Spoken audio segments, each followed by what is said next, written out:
Hi everyone, this is me. Um, take two. All right, so I started to make a video response to a friend of mine, and let me just, you know how I am. Okay, I'm just gonna talk, and sometimes I overdo it. This is why I'm redoing this video because I went off on some other. I don't know where I went, but anyway, it was just too long and it wasn't getting to the point. So I'm just going to get to the point here. Yeah, I know I promised to make videos and I was going to go in this direction and that direction, but inspiration just hasn't been there with me. So what you see is what you get. What you're going to get is me and probably my opinions and this and that and everything. But today I feel compelled to make this video in support of a good friend. So this is my video response to my friend Nancy. And I want you to go directly over to her channel. It's Nancyismobile, all one word. I'll try to put the link in the description to her YouTube channel. I hope I get it right. If not, I'll fix it. Go subscribe to her, go listen to her, go watch her. And I'm going to give you a little synopsis. She started to make a YouTube channel, and at first it was more private or whatever, just videotaping things that she enjoys, okay, and one of the things she enjoyed was nature, and so a lot of that was nature. I know she loves her cat Meep, and I haven't looked at her channel thoroughly because I basically wanted, when I talked to her, she told me the 3 videos to watch, and that would answer some questions, you know, and so I did that. Big eye opener. Um, wow. So go subscribe and listen to what she has to say. More than needing subscribers to build her channel, more than anything, she needs your love and your support. Um, I've not always been the greatest friend, and I apologize for that. But as long as I'm breathing now, I want to be there for you. Okay, Nancy? So this is my way of trying to be there for you. Let's grow your channel because you have many more years after this experience that you're sharing with us of the nature and Meep. Um, and the new one, what was her name? Slinky? Slinky? Skinky? Slinky? Sly? Sneaky? Whatever it was. I forget. I know we talked about it, but I know it was something cool, and you said she was a little tiger kitty, and I can't wait to see her. Our fur babies. I'll tell you, they're better than having kids because, well, they're less expensive in the long run. They give you hours of joy, and their love is unconditional. Unless you're Willie, and he's around here somewhere. I know you haven't seen him in a while. He's liable to make Pip too. She's liable to make an appearance. She's getting old though. All right, so my video response is that by listening to these videos, and I want to speak directly to Nancy right now. I know y'all can listen because y'all need to hear. Everybody who's watching needs to hear this too. Go watch her video, and I hope that she can inspire you the way she has done me. And I'm going to use some language here that, from my era, might not have been very appropriate. But here goes. I have been embarrassed to have a vagina. Not to have a vagina per se, but it's like embarrassed. I'm not even afraid to say it. I'll talk about it all day long. But to go have somebody look in my vagina, yeah, and I want to address that. I know what you mean. And Nancy, I have been to the doctor for my heart. I have been to the doctor for my legs. I have been to the doctor for a hernia, for inner ear crap. I had um I didn't even know people can get these, and it really bothered me. I looked like a chipmunk. Wake up one day and all of a sudden it was really painful. My whole face I looked like I had half the mumps on one side. It confused doc. You can literally get in your salivary glands little stones. And I had one of those. And I passed it myself, but let me tell you, that was painful. But I'm really willing to go to the doctor. I had a forgive me, I can't say it. Let me slow down. Colonoscopy. And I hated that, but the worst part of that was like the 24 hours before prepping for it. And like that's an embarrassing area in your body too. You don't want people looking your butthole, you know? I know that. And I got to thinking after listening to her, and she's pleading for us to please go get checked. And she's making sense because she's like, you're like, okay, because I forgot I was talking to you. Um, you know, 15 minutes of somebody taking a swab or whatever, and the few minutes of embarrassment would save you hours and weeks and days of pain and suffering and indignation, embarrassment. I mean, after a while, you get over it because what has to be done has to be done. I understand that. But it's devastating when just a simple, quick little swab in your vagina can save you from, and it can literally save your life. And in Nancy's case, um, it had already gone to her bones before she even knew she had it. And that's the scary part because it affected her bones. It literally broke her bones, okay? You got to listen to her story. I don't want to give away too much, all right? I'm just giving you little teasers. Um, Not spoilers, just teasers. But I think when we hear the word cancer, we try to avoid even talking about it and how it can ravage your body. You got to hear her story because she's laying it all out there. And I'm gonna make my appointment soon now.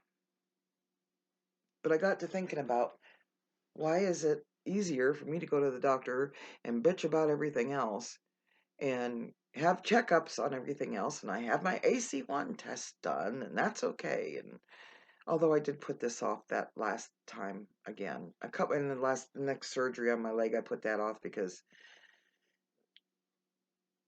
well, I don't want to be immobile for the holidays, and I'm still healing up from the last one. That hurt, and so but those are not the life-threatening things for me. Um, as long as and my AC1's going to go up and down. It's the holidays, so I know it's going to go up, but I'm taking my medications. I'm watching my diet the best I can, sort of.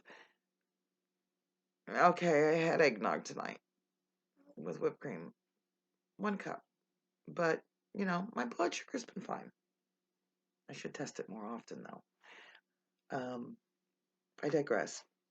I'm consistently inconsistent, but I at least try to stay on track more often with that. But with my vagina, nobody gonna be looking at that. And I figured out why. After thinking about it and everything, I think, and I'm gonna plead to women, I know, especially in my age group, and of course we were a little bit more progressive than my mother. And I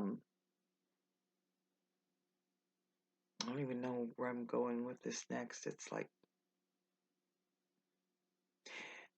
we mom and her mom and a lot of mothers. I mean, I can remember several of my friends. We'd read the Judy Blume books, and it's like, you know, we read the teen magazines and we looked at the articles, so we kind of knew about periods that our mothers didn't tell us. I mean, it was still rare back in those days for moms to sit down and explain things to you thoroughly.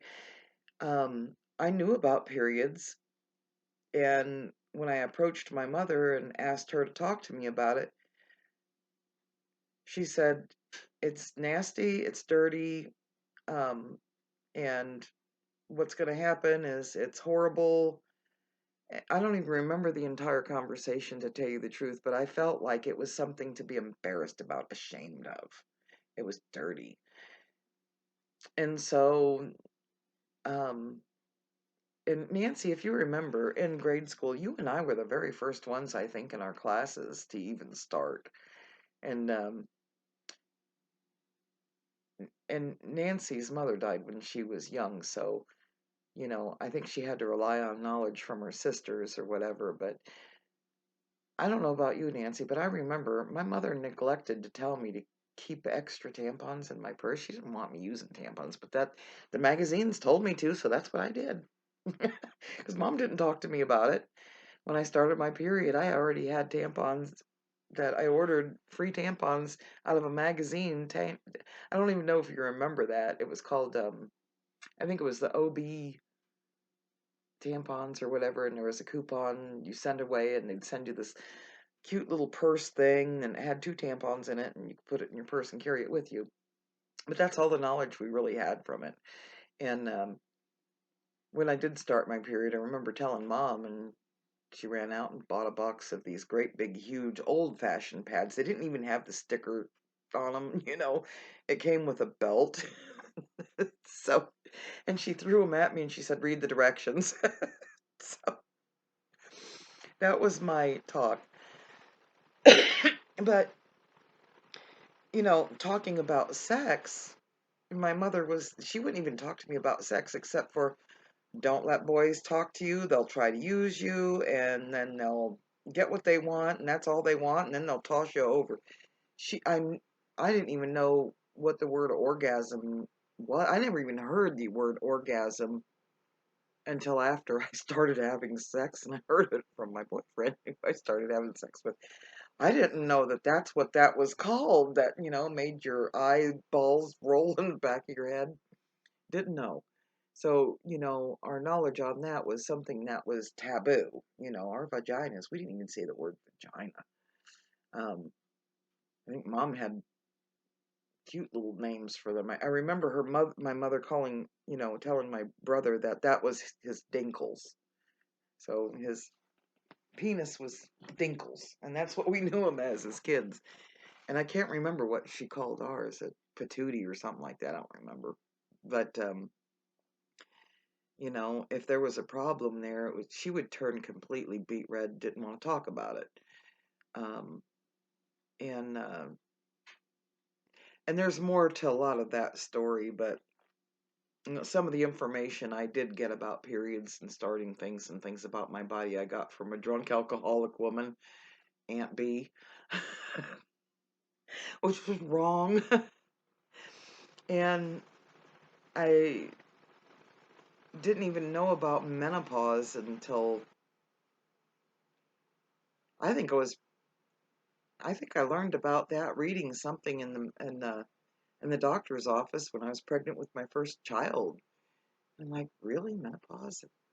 It'll stop? Yay! But I mean, okay, so it was really embarrassing growing up.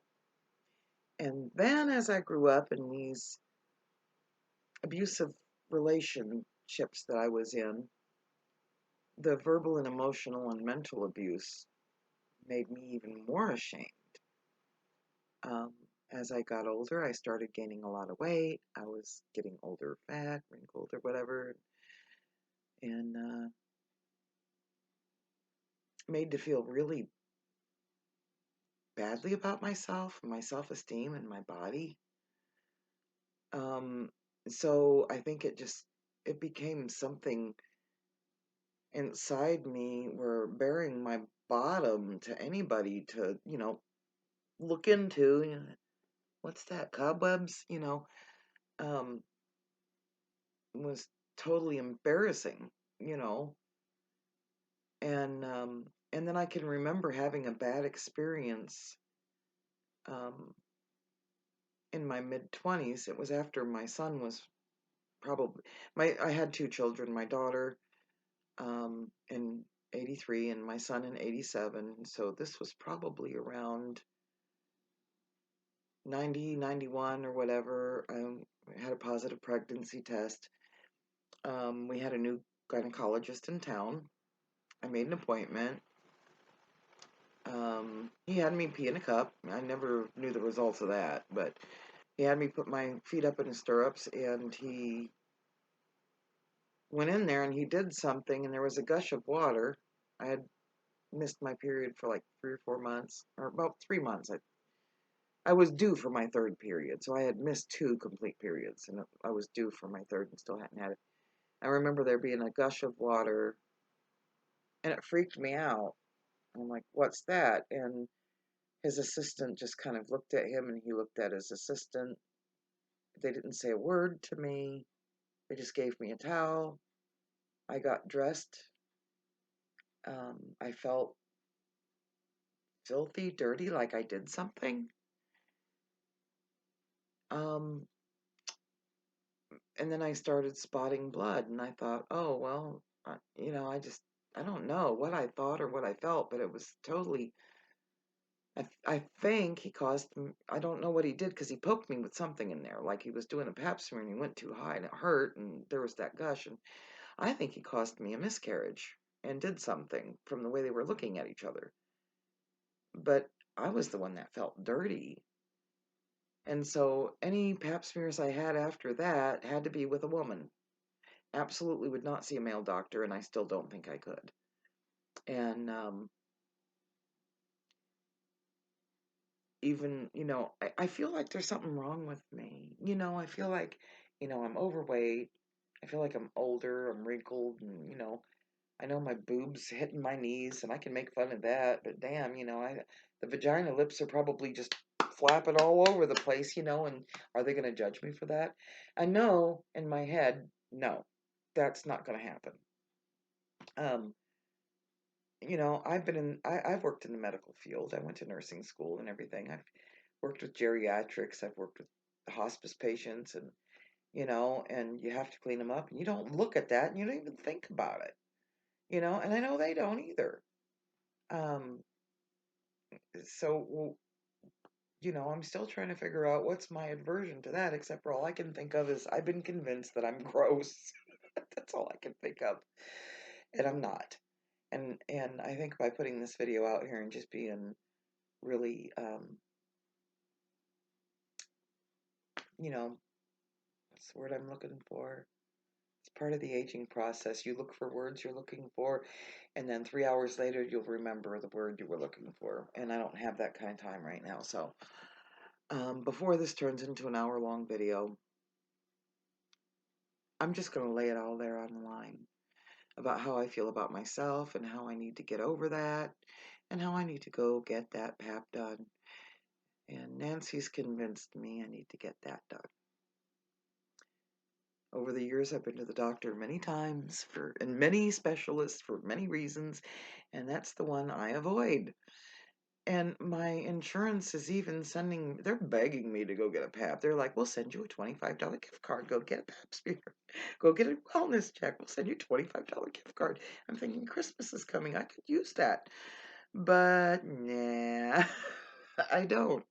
And it's all because I have this self-image of myself of being gross, of being floppy, of being, I mean, I've heard, over the past people of, boy, she got a large pussy and that's supposed to be bad. Well, maybe I don't have a large pussy. Maybe somebody has a small penis. Have you ever thought of that?